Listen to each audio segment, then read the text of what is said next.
Now I'd like to introduce Martin, you've already met, Martinez Saldaña, who will facilitate our second conversation, which will be between students and educators. I ask my panelists to come on up. Thank you. So I think for me, I'd like to open up this conversation by saying that now that I've reached this finish line, I've gone to college, I think this is the first time that I've actually sat down with educators. So I'd like to thank you all for coming out here. But I want to also highlight the students, because this is going to be their time to actually get this time to talk. And I think that's opening this platform, having this stage is what's going to be extremely critical, because these two voices need to continue being in conversation.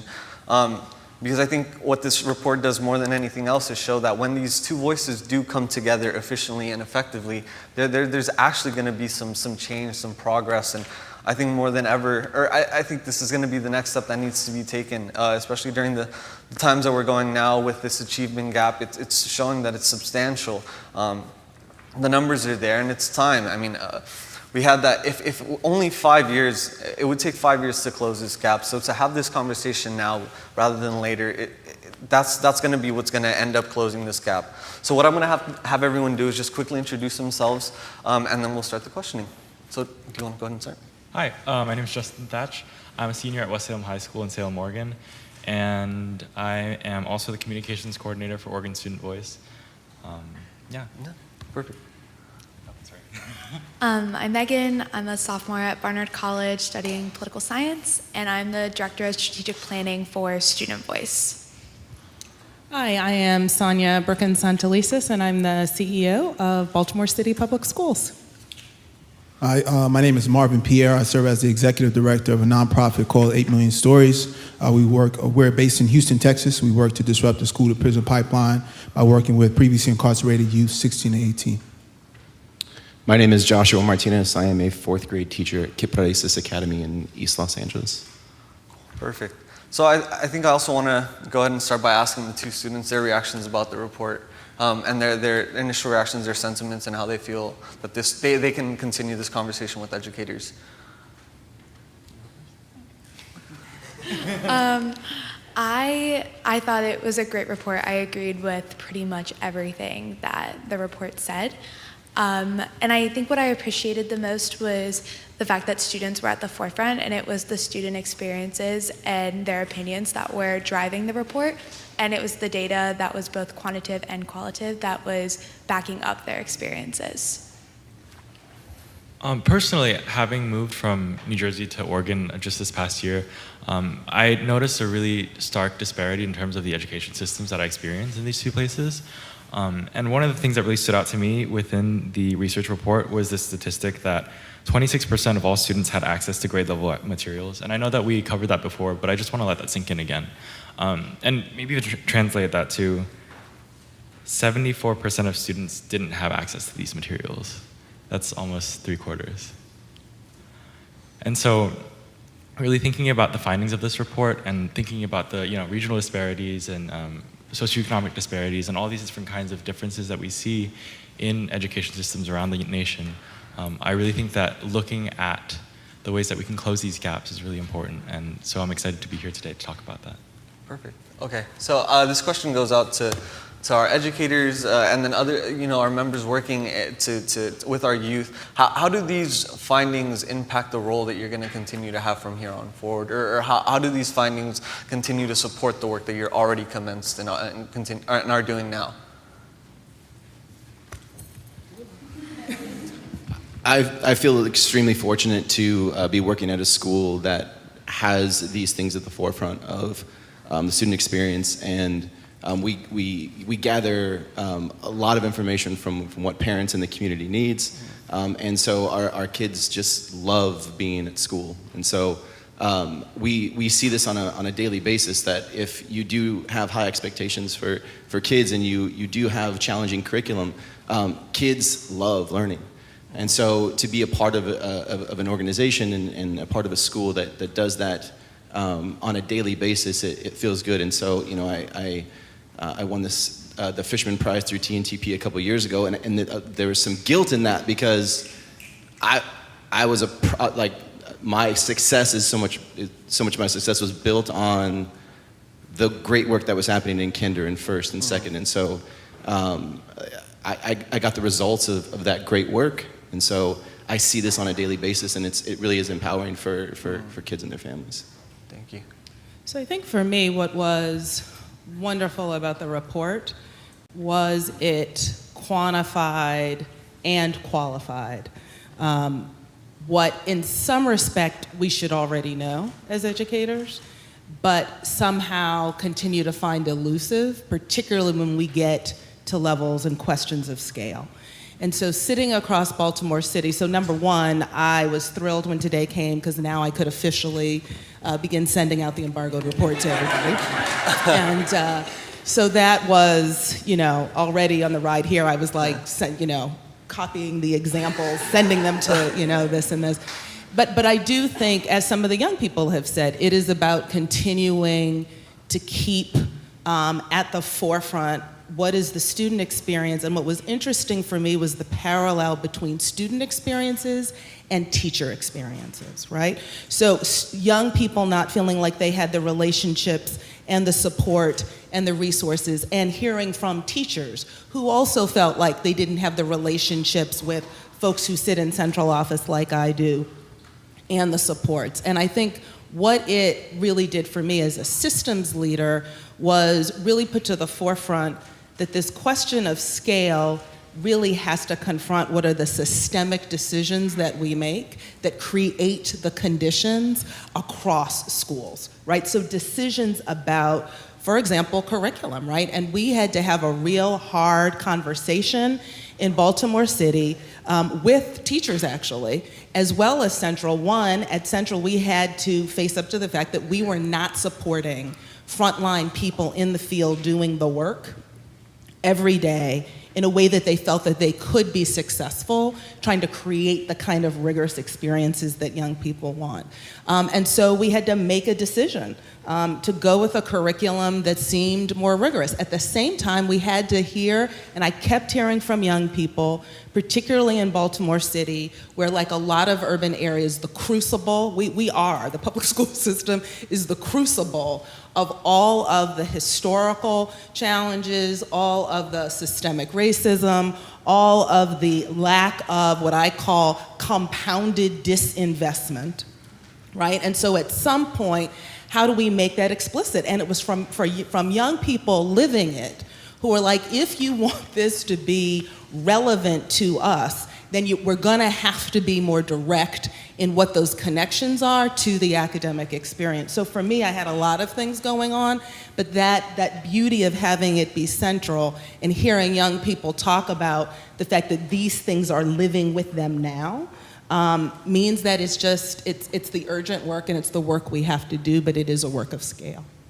I think for me, one of the things that I was really excited to see in the report was this idea around high expectations. And so for me, in my work at 8 Million Stories, in Houston, we send almost 12,000 kids a year to the juvenile justice system between 10 to 18 years of age. And what's concerning is that once those kids come in contact with the juvenile system, there's so many barriers to reentry into their traditional schools. These young people often end up back in the system within 3 months. And so when we started this program, one of the key core values for us was to set high expectations. And prior to starting 8 Million Stories, I was an educational school leader, and oftentimes we would set these bars of high expectations, but no resources to help kids meet them. And so one of the things that I did not want to do is become that same kind of school setting where we're talking the good talk, but we're not really giving the kids the ability to dream past what they see in their communities every day. And so in 8 Million Stories, all of my kids have been pretty much pushed out of all of the schools in the city of Houston. So no school will take them back because of their past behaviors. And so, one of the things, each kid comes in and they interview with me or my program manager, and one of the things that we tell them, we say, you're either gonna go to college after you get a GED through this program, or you're gonna go to a trade school. And some of our kids look at us like, what are you talking about, college? Like, I just took your assessment and I scored on a 4th grade reading level, and I'm 16, 17 years of age. College is not for me. It is for you. And so when I was reading that, something really hit home for me because in our first year, January of 2017 was our first year. We served 83 kids in our program that year, and 37% of them graduated with a high school equivalency diploma. And what was concerning was, out of that group that graduated, we had one young man that is now a college resident as of Sunday. And so we moved him into college. And prior to that, this kid was a drug dealer and stealing cars. And on our road to Dallas, he's now at Tyler Junior Community College, started his first day of classes yesterday. And he said, wow, Mr. Pierre, like the last time I was making this trip towards Dallas, I was in a stolen car. And now I'm going as a college student. And that wouldn't happen with low expectations. And so I say that to say is that many people think that the work that we're doing is wasted energy, because some of those kids are so far behind that it's really not worth the investment to really give these kids a fighting chance to be successful in life. And so every time I read about this high expectations, I think about Donovan and the other kids that we made had come through our program and have been successful as a result of our expectations and our mindset that we're going to do whatever it takes to ensure that they become successful. Perfect, that sounds great. I kind of want to transfer this over back to the students and say, both of you are student leaders. How do you continue to do this work from the bottom up? You know, from the student perspective, how is it that you continue to want to make teachers really continue to push the high expectations, make sure that they continue that into the classroom? What is it that you two would like to see from educators in the future? Definitely having had the experience seeing on one end of the spectrum what high expectations can do for someone in pushing them from a very young age, providing them with resources that they might not necessarily be able to find at home. And then on the other side, seeing what lower expectations can do and kind of the mindset that it develops, whether or not it comes before or after the high expectations. Mm-hmm. Seeing that gives me hope that I know that these high expectations can exist on a wider scale in the future. And I think that in terms of youth civic engagement, social impact, and all those things, seeing the other people that have been able to glean a very good experience from their education and to be able to put that into use, whether it's in social activism, whether it's in public policy, political activism, all these kinds of things, seeing how they're able to use their education to impact society on a larger scale, that's what really drives me forward in this work. Perfect. So when I was a sophomore in high school, my family moved from Connecticut to South Carolina, and I finished high school in South Carolina. And there were a lot of culture shocks there for a lot of different reasons, but one of the biggest differences I felt in my new school was that teachers were invested in not just us when we were in school, but us as a whole person. And one of the best ways that they, practiced what they preached and backed this up was they were constantly connecting us with opportunities outside of school of things that we were interested in. Or if we were out there finding our own opportunities, they were constantly checking in with us, showcasing us, giving us credit, making us feel as though they acknowledged what we were doing and that they appreciated what we were doing. Our teachers brought us to, I remember I went to an education conference my senior year of high school because one of my teachers said, I know you're interested in education policy, I'll drive you there, let's go. And so having opportunities like that, they were constantly showing that they were interested and invested in not only how we did in school, but us as a whole self, and were telling us that our extracurriculars weren't just extracurriculars. That's what we were passionate about, and that's what was going to carry us into college and beyond. So that would be my recommendation. That truly changed my life, the teachers that I had in my time in South Carolina and the opportunities they gave me. And I continue to do this work because I know that students are capable of it, but also because teachers are going so far out of their way to have give students these opportunities. And that's something I would recommend for everybody, is to constantly be looking for ways that your students can improve and grow as people, even outside of the classroom. Perfect. I'm going to pass this question on to Joshua.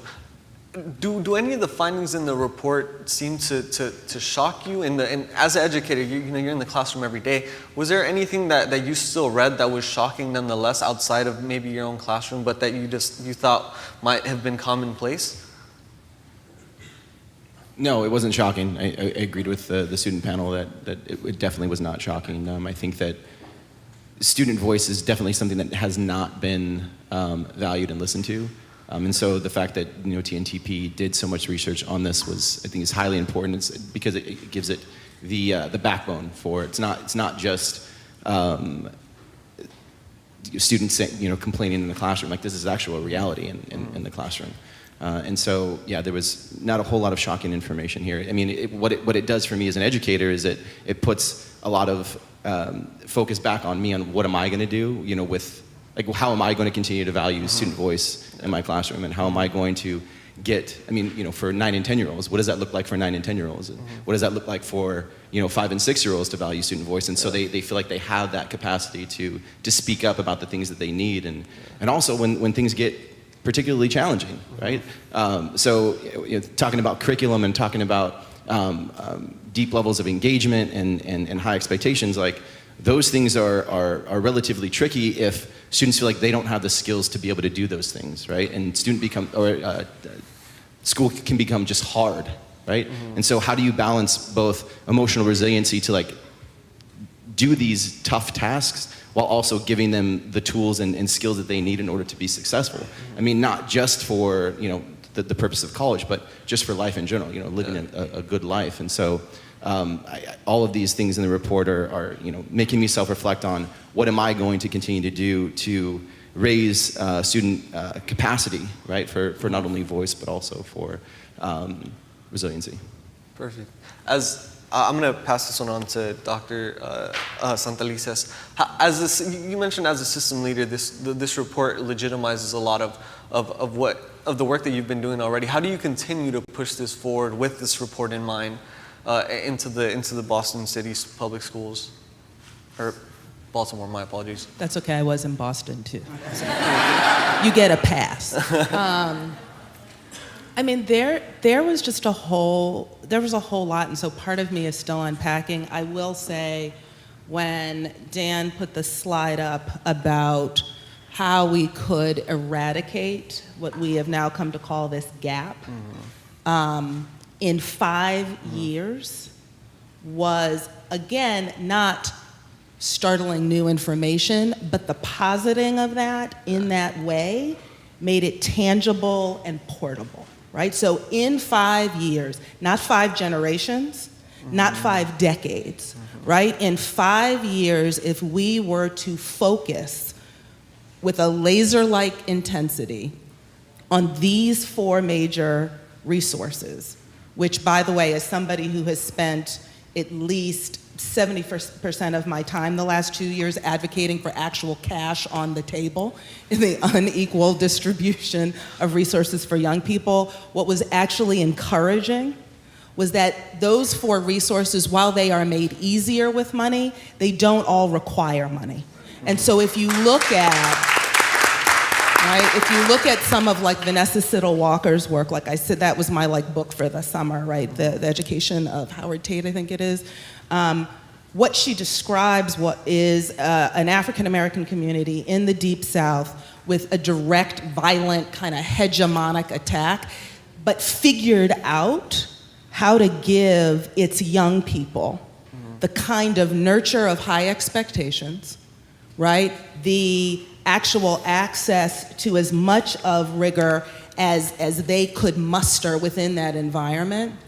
And my dad is always quick to tell me that actually there were more African-American PhDs proportionate to African-American graduates from college 3 decades ago than there are now.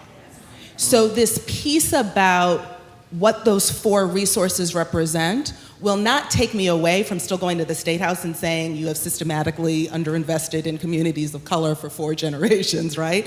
But what it says when I kind of go back home is there are things we can do now, that expectations actually don't cost anything, right? Expectations cost your idea of yourself. And if we go back, and not to do a little history lesson, but like I've been murking around in this. Like, I sat with a junior at one of our higher performing high schools, an African-American young girl who had convinced herself, even with the recommendation of her teacher, to take AP Lang in junior year. She had kind of systematically unwound in her own head her inability to do that. And I sat with her, and one of the things I said to her is, do you understand that part of this unraveling is because the justification for where you are right now, that you have pushed through, was a direct, explicit belief that the mind of an African American was not capable of complex thought. It was part of the push, right, to justify desegregation. And what was interesting was I gave her this little mini lesson, and she's sitting there, and I said, so that's part of why you feel what you feel, is you are pushing against something that was explicitly set out and systematically input in a system. And even me, as a leader of color in this system, have to continually fight that way. And I watched her eyes open, and I watched her have a validation of what she was experiencing. I'm not crazy, right? I'm not off. I don't need to just work harder. But somebody has now given me permission to name the lack of expectation that I've experienced for a long time. I said, so now let's just both agree that this is there, it's gonna be there, but we're not gonna let that keep you from doing this work. And yes, it's gonna be hard. And yeah, you waited 2 weeks because you questioned yourself, so you're gonna have to work hard for 2 weeks. Because that AP Lang class got their summer reading 3 months ago. So let's have a real discussion about what that is. But I think there is this combination. We say high expectations, but we're not explicitly unraveling and validating, right? You have to be a junior at Colby to sit on a stage and be able to say in front of a group of people, I have experienced systematic exclusion based on race, and this is how it has made me feel, and this is what I've had to fight. And so the validation of that, whatever the other isms are, and there are many, I think is part of this. And so that's the piece I don't want to gloss over. Because if we just make it, let's put some hard content, and we are not helping young people emotionally and intellectually navigate and name what that is, then we can put all the rough content out there all we want. I am telling you, we will leave large pockets of young people behind.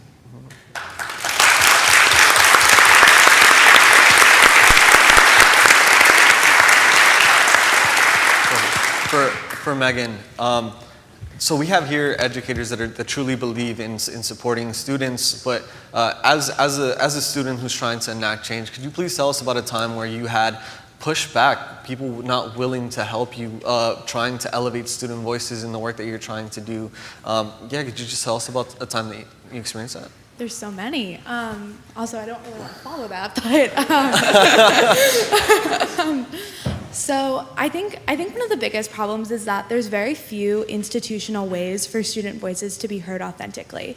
I would say most schools in the country have student councils, but what's the responsibility that they are tasked with? We plan prom, homecoming, maybe we pick themes. That might be the limit to that. But so we're being told in those kind of spaces that yes, you have a voice, you matter, you were elected by your peers, but you only have so much of a voice. There's only so much we'll let you do. One example I can think of is I was working with a school. We wanted to come in and student voice. We do a lot of roundtables, and we come in and we facilitate them. We talk to students, try to get their authentic feelings. One of the first questions we always ask is, what is something that happens in your school that your teachers and your administrators don't know about? And it always kind of catches the chaperone or whoever was in there off guard.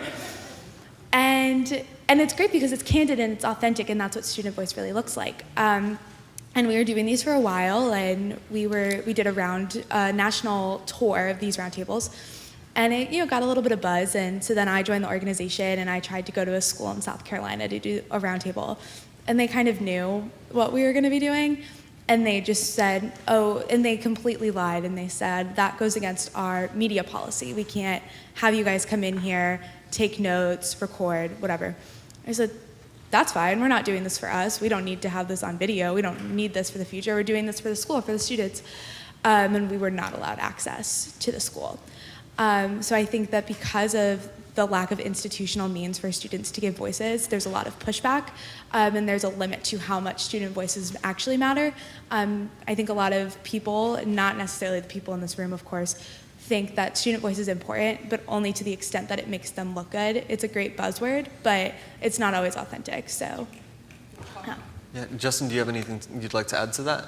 Oh, definitely. I think that the whole idea of tokenization, soliciting advice from students or other marginalized, not marginalized, but like groups typically in these positions, it's important to take that advice into account when you're making those decisions so that you're not just soliciting that advice to solicit the advice. You're not just there because you heard it and nothing else. And I think that making an active effort not to tokenize voices of marginalized groups or students or anything like that, that's a really important step to take. Perfect. I would like to pass this question off to, Marvin. How do you think that the school-to-prison pipeline fits into all of this? I mean, we're writing kids off every day, right? So as we're speaking right now, some school administrators making a decision to send a kid straight from the schoolhouse to the jailhouse. And so one of the things that I'm very intentional about is using our work and the success of our work to really put the ownership back on our school systems to ask, why are you not doing better by our kids? And so we're taking a lot of the kids that school says, this is not the place for you. Go out into the community and figure your life out on your own.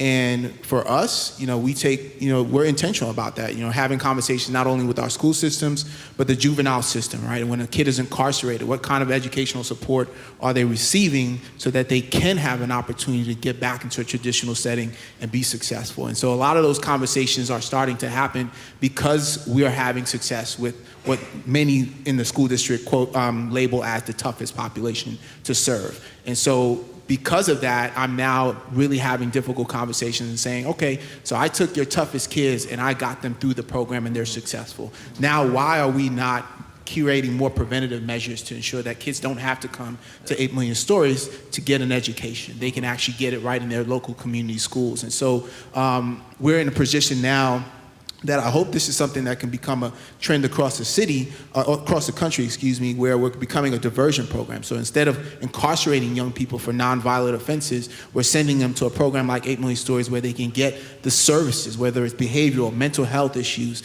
academic services, and reintegrating those kids back into a traditional setting where they can get continued support, whether that's mentoring, case management with families and the students as well, to ensure that our kids actually have a fair shot at being successful and graduating from high school and going on to college or a career of choice. Yeah, I think that the question that we ended our student panel was perfect. Like, where do we find hope?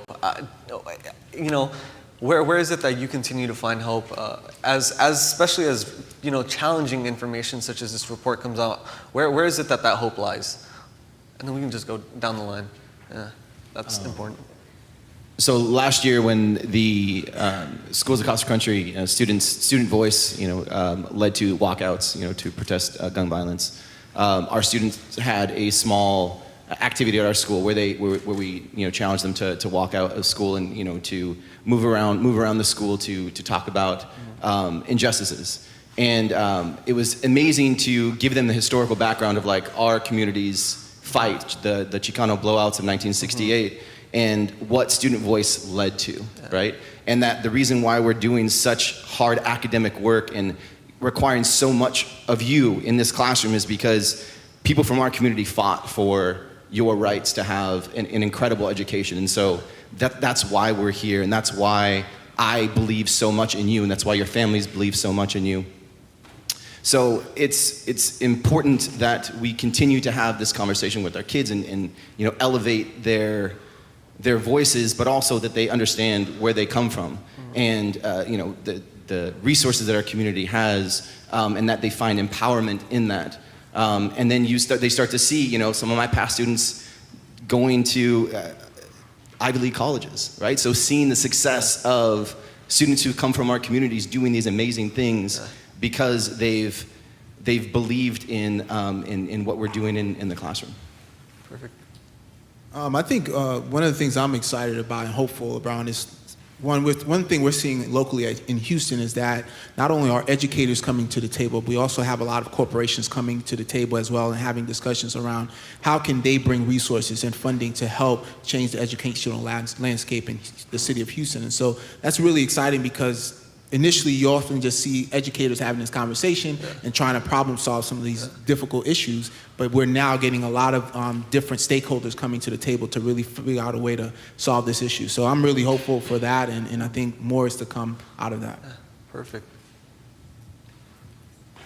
I think what makes me hopeful is the fact that I still get the opportunity to see schools who didn't get these 4 resources actually begin to understand. Clearly, they'll now know them as the 4 resources. They didn't when they were doing it.